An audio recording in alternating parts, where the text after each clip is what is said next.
Hello everyone, welcome to our channel Dive to Learn. My name is Diksha Saraswat and I have qualified UGC NET JRF, ICAR JRF SRF.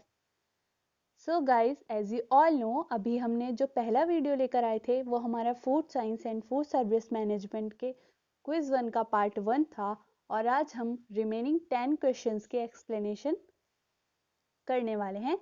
So guys, ये important है NTA net JRF, TGT, PGT, GIC lecturer और other home science exams के लिए. So guys, आपको previous video देखना चाहिए अगर अभी तक आपने देखा नहीं है. और ये आज जो वीडियो होने वाला है उसका कंटिन्यू है. 10 रिमेनिंग क्वेश्चंस का एक्सप्लेनेशन होगा. और अगर आपको ये क्विज अटेम्प्ट करने हैं तो आप हमारा टेलीग्राम चैनल भी ज्वाइन कर सकते हैं. वहाँ पे आपको इन सब का लिंक मिल जाएगा और नेक्स्ट जो क्विज होने वाले हैं उन सब का भी आपको नोटिफिकेशन मिल जाएगा. तो गाइस, अभी हमारे सेकंड यूनिट तक क्विज हो चुके हैं. अब हम थर्ड यूनिट का क्विज करेंगे और उसका नोटिफिकेशन आपको हमारे चैनल पर मिल जाएगा. So let's start. हमारा 11th क्वेश्चन है और 10 हम उससे पहले कर चुके हैं. So colourant use in butter is annatto, erythrosine, metanil yellow और कोंगो रेड. तो इसमें से जो हमारा आंसर है वो होगा एनाटो. एनाटो, a natural dye used to add color to dairy products such as butter, cheese or puddings. Because of its use in butter, margarine and dairy products, एनाटो was declared as butter color. So guys, ये जो एनाटो है ये एक natural die है और most commonly इसे dairy products को colour करने के लिए या फिर उसका कलर इन्हेंस करने के लिए, उसे और भी प्लीजिंग बनाने के लिए यूज़ किया जाता है और इसीलिए इसका नाम इसे बटर कलर भी डिक्लेयर कर दिया गया था. तो ये ऑरेंज येलो कलर का होता है. नेक्स्ट हमारा है इरिथ्रोसाइन. इरिथ्रोसाइन provides a watermelon red color when used in foods and pharmaceuticals. It is a pink dye which is primarily used for food coloring. It is the disodium salt of 2457 tetraiodine tetraiodofluorescein. So guys, ये जो इरिथ्रोसाइन है ये foods में बहुत मतलब इतना ज़्यादा popularly use नहीं होता है, बट ये मेडिकल प्रोडक्ट्स हो गए, हमारे कॉस्मेटिक्स हो गए, इन सब में ज़्यादा यूज़ होता है. Next is metanil yellow.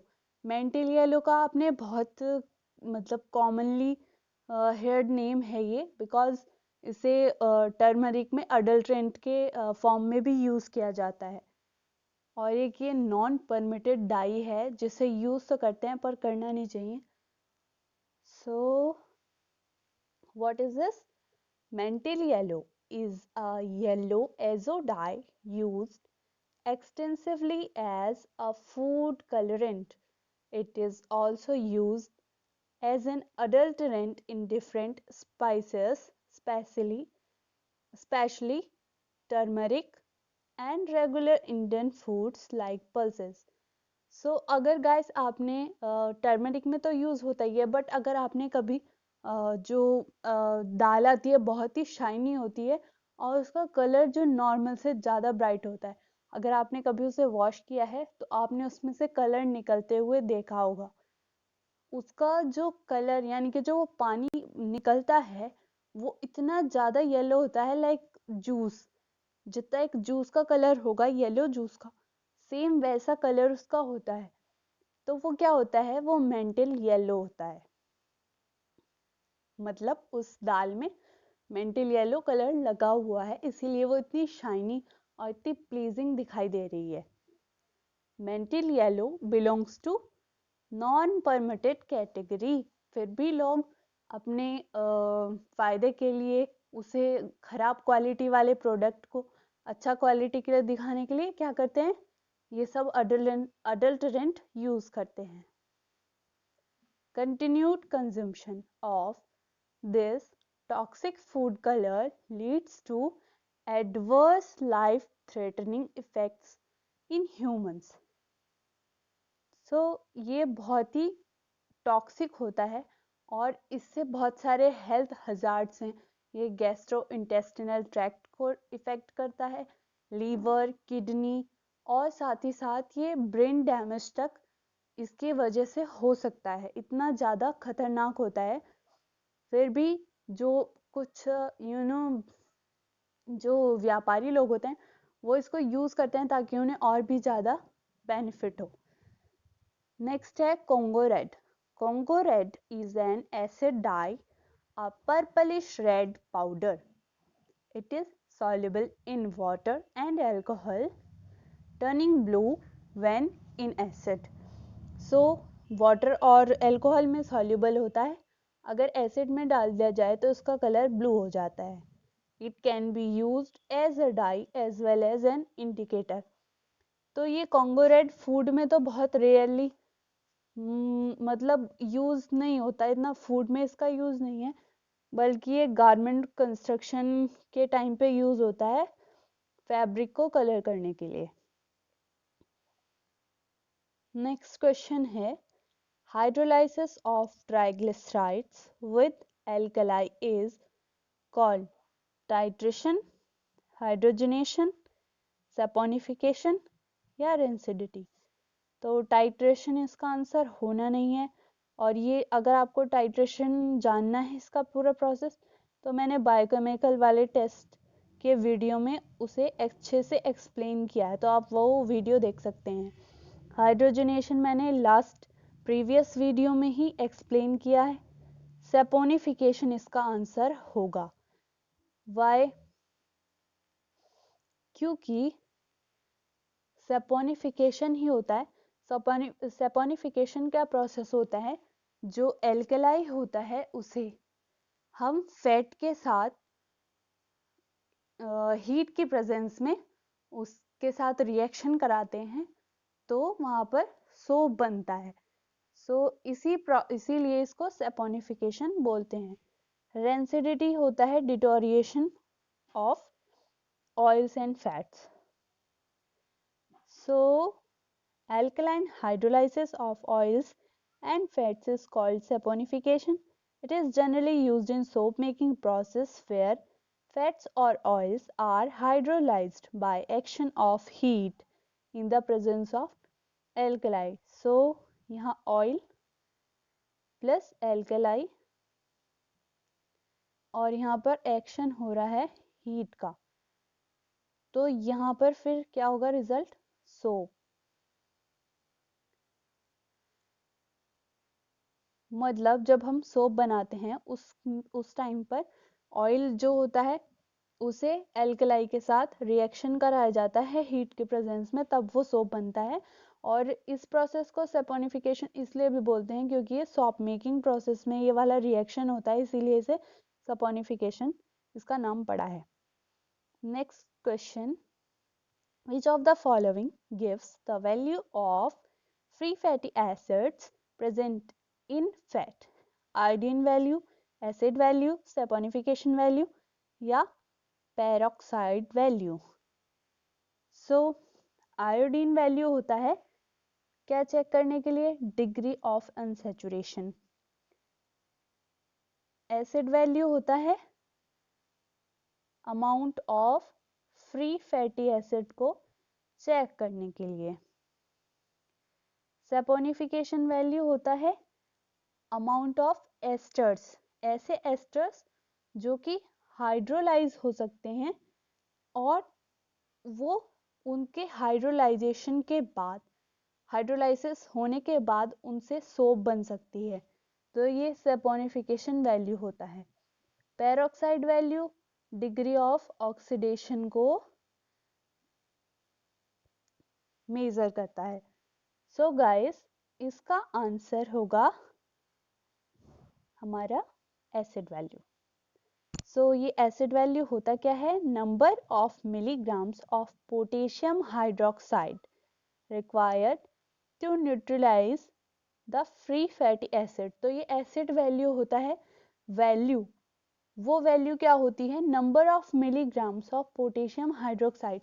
मतलब मान लीजिए मैंने एक सॉल्यूशन लिया है, वो एसिड, वो है ऑयल लिया हमने कोई, और उसमें हमने कितने मिलीग्राम पोटेशियम हाइड्रोक्साइड डाला है, वो जो अमाउंट है पोटेशियम हाइड्रोक्साइड का, यानी कि कितने मिलीग्राम में है वो हमारा अमाउंट एसिड वैल्यू कहलाएगा।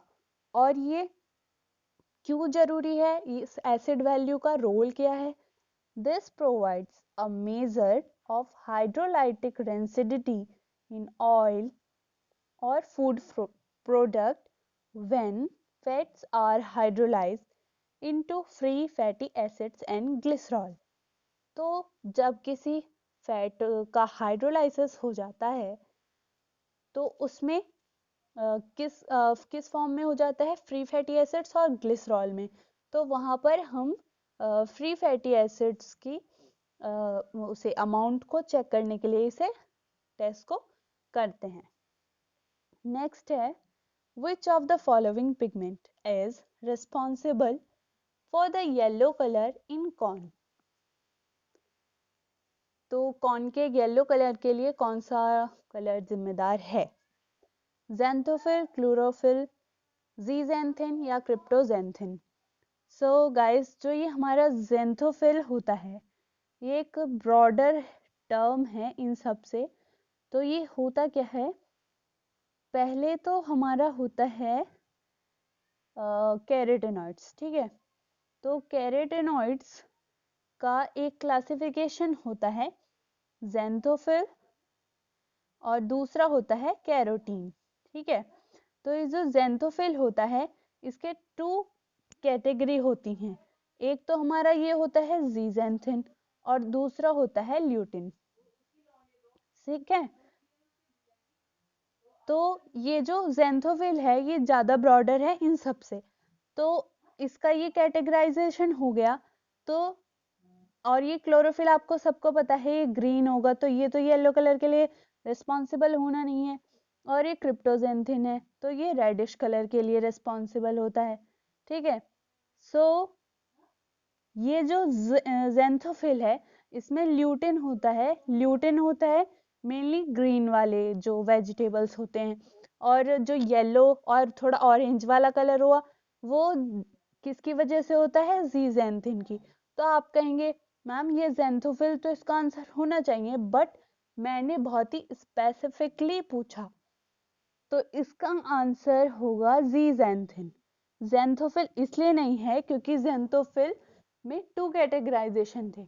अगर यहाँ पे ज़ीज़ैंथिन ऑप्शन में नहीं होता तो आप फर्स्ट ऑप्शन अडॉप्ट कर सकते थे। ओके गाइस, सो इसका आंसर आपका ज़ीज़ैंथिन होना है। तो एक बार हम इसको डिस्कस कर लेते हैं। Xanthophyll, yellow color pigment found in young leaves of plants. Other resources are papaya, prunes, peaches and squash. Chlorophyll तो आपको पता है ग्रीन पिगमेंट होता है, मेजर पिगमेंट होता है प्लांट्स का।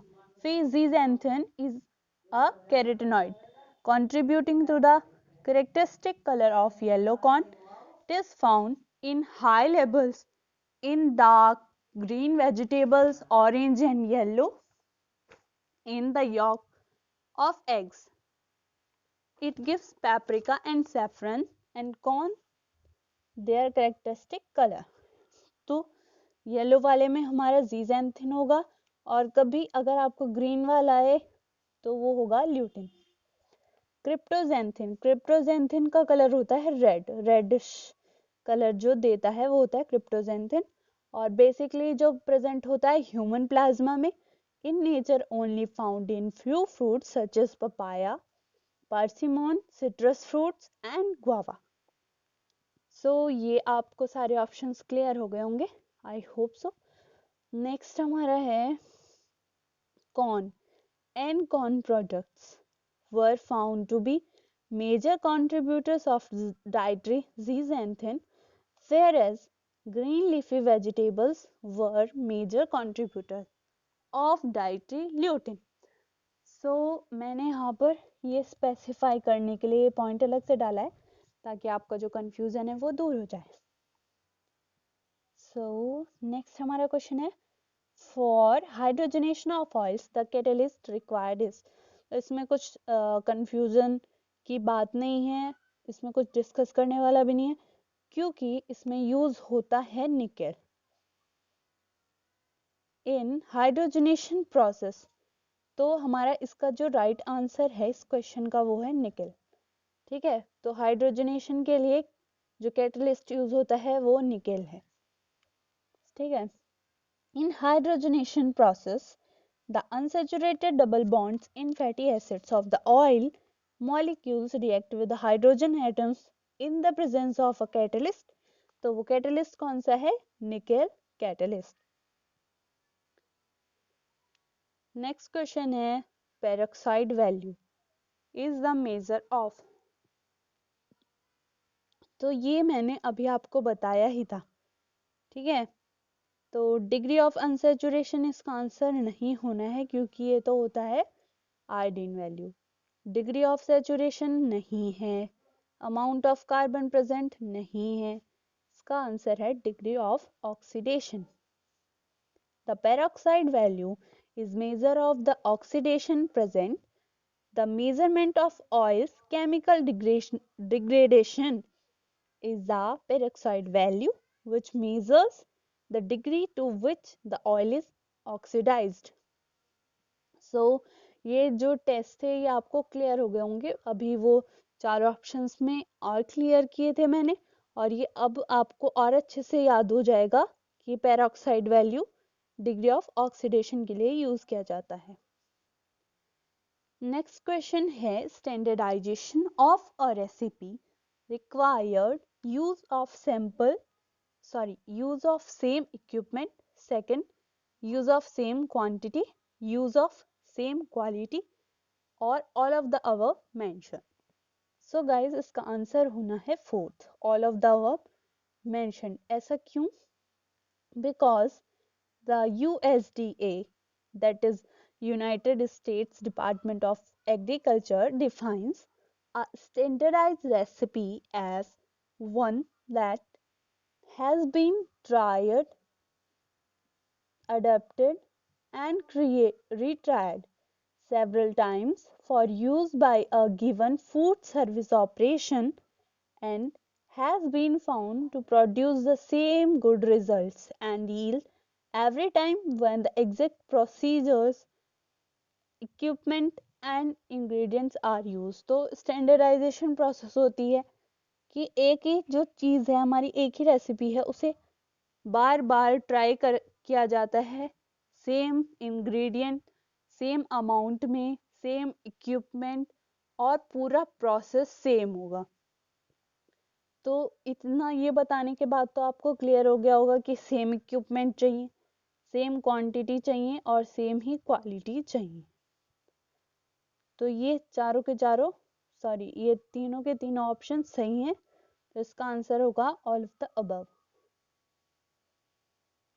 नेक्स्ट क्वेश्चन है, विच approach is based on the view that the modern organization is a social system?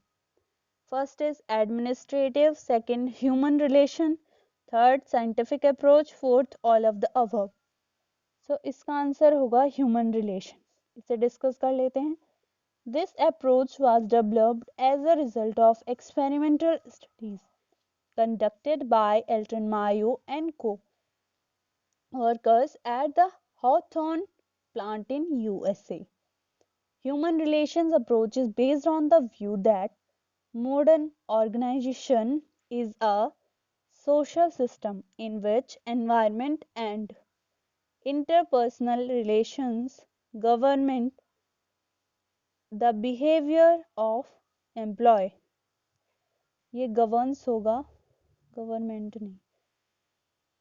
As a finding of the study, it was concluded that authority, responsibility, relationship between superiors and subordinates should relate to social and psychological satisfaction of employees। तो यहाँ पर superiors और subordinates को socially और psychologically relationship ऐसा होना चाहिए उनका कि सोशली और साइकोलॉजिकली हर तरह से एम्प्लॉयज का सेटिस्फेक्शन हो। और ये किस पर बेस्ड है, ये इस व्यू पर बेस्ड है कि जो मॉडर्न ऑर्गेनाइजेशन है वो सोशल सिस्टम है जिसमें जो एनवायरनमेंट और जो हमारे जैसे सुपीरियर्स और सबॉर्डिनेट्स के बीच का जो रिलेशन है वो डिसाइड करता है कि एम्प्लॉयज का बिहेव कैसा होगा। तो इसीलिए इसका आंसर है human relation. So guys, next question है outlines the work and timings of activity। तो डैश यहाँ पर आना है, कौन सा ऑप्शन आएगा? Job description, work schedule, job analysis और वर्क सिंप्लीफिकेशन। तो जॉब डिस्क्रिप्शन होता है जब किसी कहीं पर एम्प्लॉयमेंट होता है, किसी भी एम्प्लॉय का रिक्रूटमेंट होता है, तब वहाँ पर जॉब डिस्क्रिप्शन दिया जाता है कि आपको ये ड्यूटीज़ फुलफिल करनी होंगी जब आप लोग वहाँ पर एम्प्लॉय होंगे। एंड वर्क स्केड्यूल होता है, उसमें टाइमिंग्स होती है और उसका वर्क होता है कि ये वाला काम है आपका, ये वाला काम आपको इतने से इतने टाइम तक करना है। और जॉब एनालिसिस होता है जब उसकी परफॉर्मेंस देखी जाती है कि ये वाली ड्यूटीज ये अच्छे से फुलफिल कर रहा है या नहीं कर रहा है। वर्क सिंप्लीफिकेशन बेसिकली ये यूज होता है जब उसे एक तरह से कार्य सरलीकरण, ये बेसिकली होम मैनेजमेंट का पार्ट है। तो इसका आंसर है वर्क स्केड्यूल। नेक्स्ट है democratic leadership means control of leader, complete delegation, delegates authority और ऑल ऑफ द अबव। तो कंट्रोल ऑफ लीडर इसमें नहीं होता है, कंप्लीट डेलीगेशन भी नहीं होता है, डेलीगेट्स अथॉरिटी इसका आंसर है। कंट्रोल ऑफ लीडर है कि जो टोटली जो है वो लीडर गवर्न करता है, ऐसा नहीं होता इसमें। कंप्लीट डेलीगेशन मतलब वो कुछ भी नहीं करता है, वो होता है हमारा free rein leadership. Delegates authority मतलब उसमें टोटली जो डेलीगेट्स अथॉरिटी का मतलब होता है ये हमारा डेमोक्रेटिक लीडरशिप है, तो इसमें थोड़ा बहुत अथॉरिटी वो दे देता है एम्प्लॉयज को। In democratic style of leadership the leader decentralise authority and delegates authority to a couple of people. These leaders focus on both work and people. Here are the features of democratic leadership. Leadership is considerate and is centered on the welfare of people, which motivates them to do well. The leader makes decisions mostly after consulting with his team. A two-way communication takes place, which again takes decision making to lower levels, encouraging brainstorming, questioning and open to constructive criticism. So guys, ये जो democratic leadership होता है इसमें क्या होता है, जो leader है वो सारी अथॉरिटी अपने पास नहीं रखता है, वो उसे डिसेंट्रलाइज कर देता है कि मतलब जो उसे सबॉर्डिनेट हैं उसके, उन्हें भी वो थोड़ा बहुत अथॉरिटी दे देता है। और इसमें क्या होता है, ये दोनों पर फोकस करते हैं, काम पर भी और पीपल्स पर भी। और ये जो है वेलफेयर के बारे में सोचता है, उन्हें मोटिवेट करता है। और कोई भी लीडर इसमें कोई डिसीजन लेगा तो अपने एम्प्लॉयज जो उसके टीम वर्कर हैं उनके साथ वो डिस्कस करने के बाद वो कोई डिसीजन लेता है। सो गाइज, ये हमारे 20 questions food service and food science के कंप्लीट हो गए हैं। नेक्स्ट हमारा वीडियो आएगा वो फूड एंड न्यूट्रिशन पर आएगा। और गाइस, अगर आपको ये वीडियो, ये एक्सप्लेनेशन एंड क्वेश्चंस अच्छे लगे हों तो प्लीज़ लाइक करें, शेयर करें और ज़्यादा से ज़्यादा लोगों तक पहुंचाएं, ताकि मैं भी आगे और भी ज़्यादा मोटिवेटेड होकर आपके लिए वर्क कर सकूं। Thank you so much for watching and आप जल्दी से ज्वाइन कर लीजिए टेलीग्राम चैनल। अब उस पर 3rd यूनिट का क्विज होने वाला है, जल्दी आपको नोटिफिकेशन मिल जाएगा। Thank you so much for watching.